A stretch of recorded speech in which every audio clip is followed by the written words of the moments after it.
Nirmal and Nilima. Nirmal and Nilima both first came to Lucibari in search of a safe haven. This was in 1950 and they had been married less than a year. Nirmal was originally from Dhaka but had come to Calcutta as a student. The events of partition had cut him off from his family and he elected to stay on in Calcutta, where he had made a name for himself as a leftist intellectual and a writer of promise. He was teaching English literature at Ashutosh College when his path crossed Nilima's. She happened to be a student in one of his classes. Nilima's circumstances were utterly unlike Nirmal's. She was from a family well known for its tradition of public service. Her grandfather was one of the founding members of the Congress Party, and her father, Kanai's grandfather, was an eminent barrister at the Calcutta High Court. As an adolescent, Nilima had developed severe asthma, and when it came time to send her to college, her family had decided to spare her the rigors of a long daily commute. They had enrolled her in Ashutosh College, which was just a short drive from their home in Baliganj Place. The family car, a Packard, made the trip twice a day, dropping her off in the morning and picking her up in the afternoon. One day she sent the driver away on a pretext and followed her English teacher onto a bus. It was as if the light of idealism in his eye were a flame and she a moth. Many other girls in her class had been mesmerized by Nirmal's fiery lectures and impassioned recitations. Although many of them claimed to be in love with him, none of them had Nilima's resolve and resourcefulness.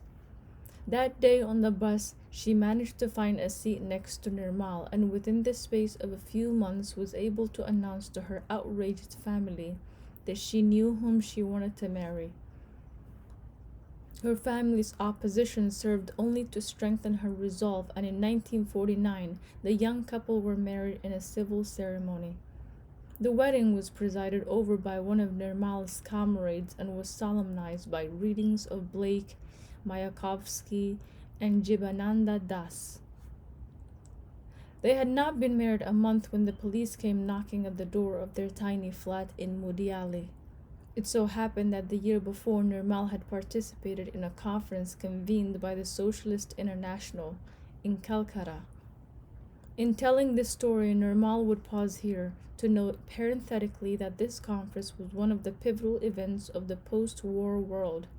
Within a decade or two, Western intelligence agencies and their clients were to trace every major Asian uprising, the Vietnamese insurrection, the Malayan insurgency, the Red Flag Rebellion in Burma, and much else, to the policy of armed struggle adopted in Calcutta in 1948.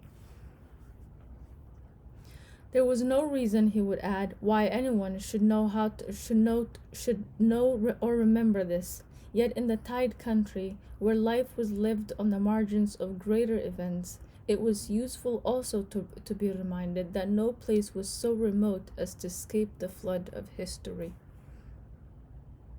Nirmal had played only a small part in the conference, serving merely as a guide and general dog's body for the Burmese delegation. But now, with the communist insurgency raging in Burma, the authorities were keen to know whether he had picked up anything of interest from his Burmese contacts. Although he was detained only for a day or two, the experience had a profoundly unsettling effect on Nirmal, following as it did on his rejection by Nilima's family and his separation from his own. He could not bring himself to go to the college, and there were days when he would not even get out of bed. Recognizing that something had snapped, Nilima threw herself upon her family's mercies and went to see her mother. Although her marriage was never quite forgiven, Nilima's family rallied to her side and promised to help in whatever way they could. At her father's bidding, a couple of doctors came to see Nirmal, and their advice was that he would do well to spend some time outside the city. This view was endorsed by Nirmal's comrades, who had come to recognize that he was of too frail a temperament to be of much use to their cause. For her part, Nilima welcomed the idea of putting distance between herself and the city, as much for her own asthma as for Nirmal's sake. The problem was, where were they to go?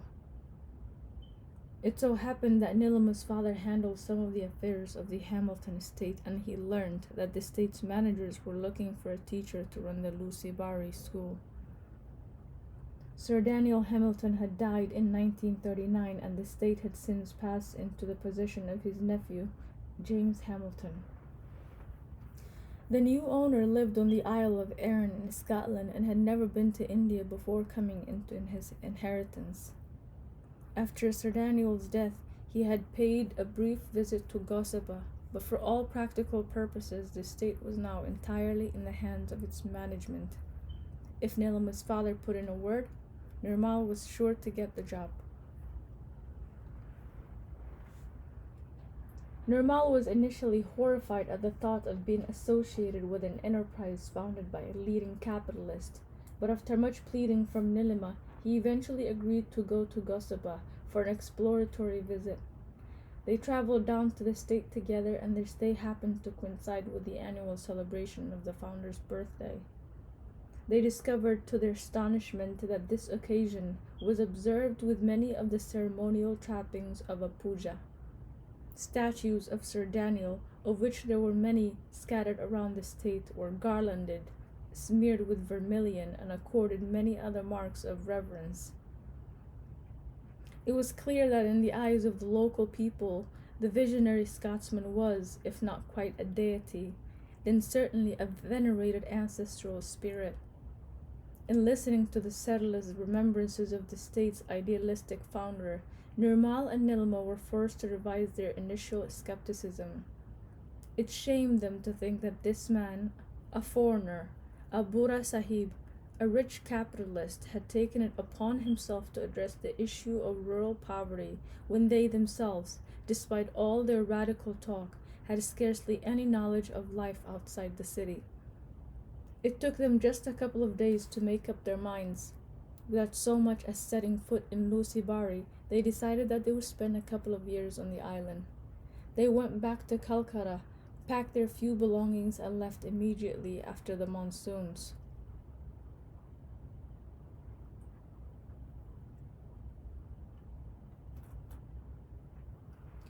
For their first few months on the island, they were in a state akin to shock. Nothing was familiar. Everything was new. What little they knew of rural life was derived from the villages of the plains. The realities of the tight country were of a strangeness beyond reckoning. How was it possible that these islands were a mere 97 kilometers from home, and yet so little was known about them? How was it possible that people spoke so much about the immemorial traditions of village India, and yet no one knew about this other world, where it was impossible to tell who was who, and what the inhabitants' castes and religions and beliefs were?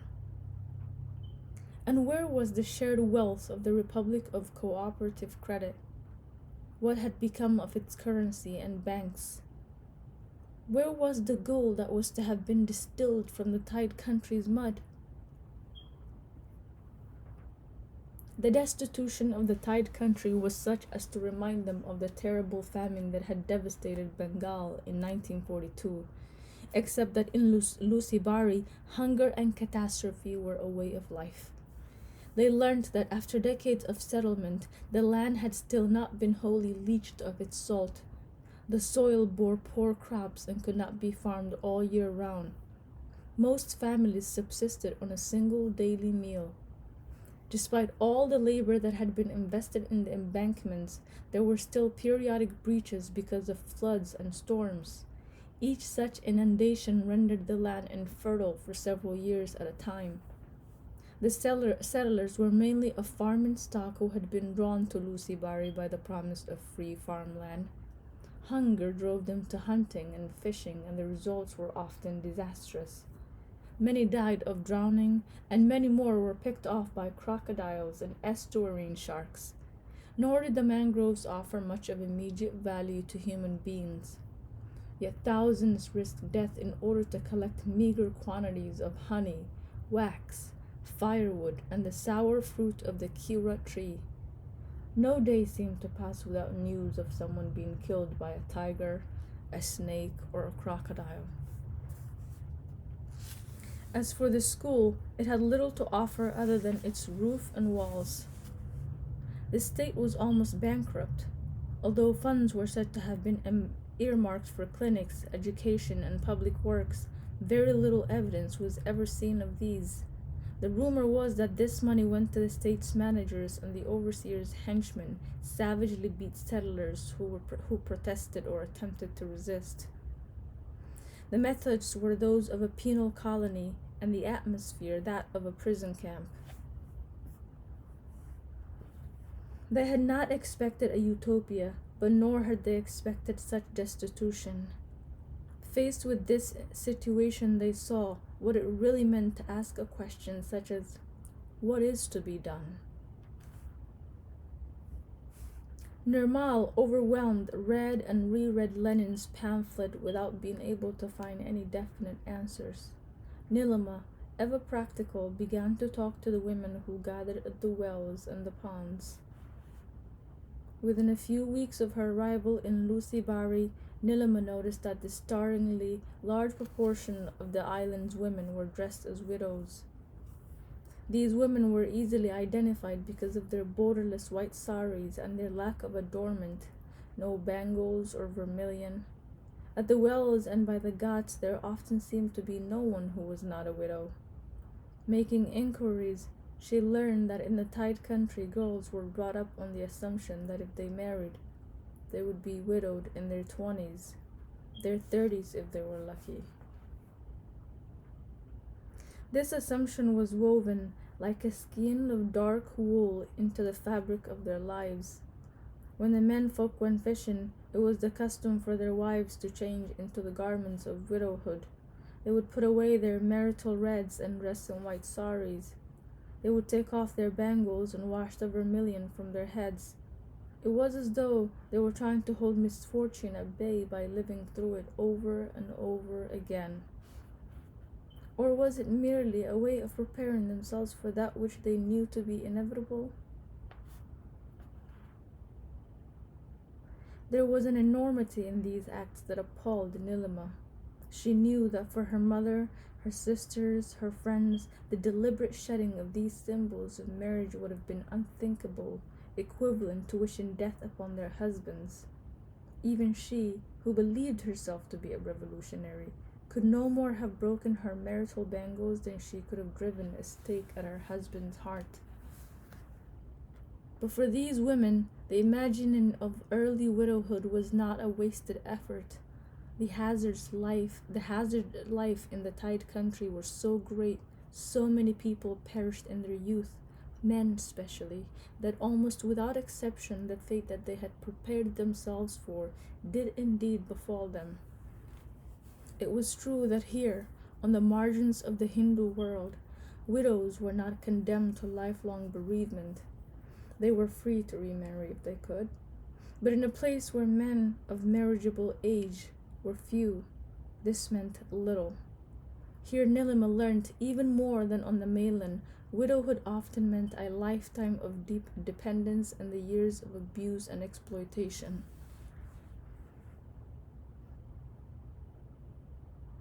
What to make of these women and their plight? Searching for a collective noun for them, Nilima was tempted to settle on Shreni class. But Nirmal would not hear of it. Workers were a class, he said, but to speak of workers' widows as a class was to introduce a false and unsustainable division. But if they were not a class, what were they? It was thus, when reality ran afoul of her vocabulary, that Nilima had her epiphany. It did not matter what they were. What mattered was that they should not remain what they were. She knew a widow who lived near the school, a young woman of 25. One day she asked her if she would be willing to go to Gosapa to buy soap, matches, and provisions. The rates charged by Lucy Bari's shopkeepers were exorbitant. Even after the fares for the ferry, the women would save a considerable amount. Half of this the woman could keep for herself. This tiny seedling of an idea was to lead to the foundation of the island's Mohila Sangaton, the women's union, and ultimately to the Badabon Trust. Within a few years of Nirmal and Nilima's arrival in Lusibari, zamindaris were abolished and large land holdings were broken up by law. What remained of the Hamilton estate was soon crippled by lawsuits. The union Nilima had founded, on the other hand, continued to grow, drawing in more and more members and offering an ever-increasing number of services: medical, paralegal, agricultural. At a certain point, the movement grew so large that it had been reorganized, and that was when the Badabun Development Trust was formed.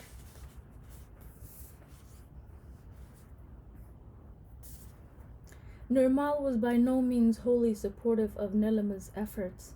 For him, they bore the ineradicable stigma of social service, Shomaj Shiba. But it was he who gave the trust its name, which came from the Bengali word for mangrove. Badabon was a word Nirmal loved. He liked to point out that, like the English Bedouin, Badabon derived from the Arabic Badia, which means desert. But Bedouin is merely an anglicizing of Arabic, he said to Nilima, while our Bangla word joins Arabic to Sanskrit Bada to bon, or forest.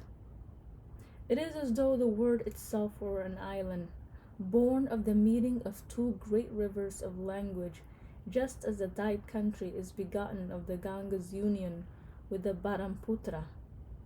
What better name could there be for your trust? And so was the trust name decided upon. One of the Badabon Trust's first acts was to acquire a tract of land in the interior of the island. There, in the late 1970s, its hospital, workshops, offices, and guest house were to be built. But in 1970, the years of Kanai's first visit, these developments were still a decade in the offing.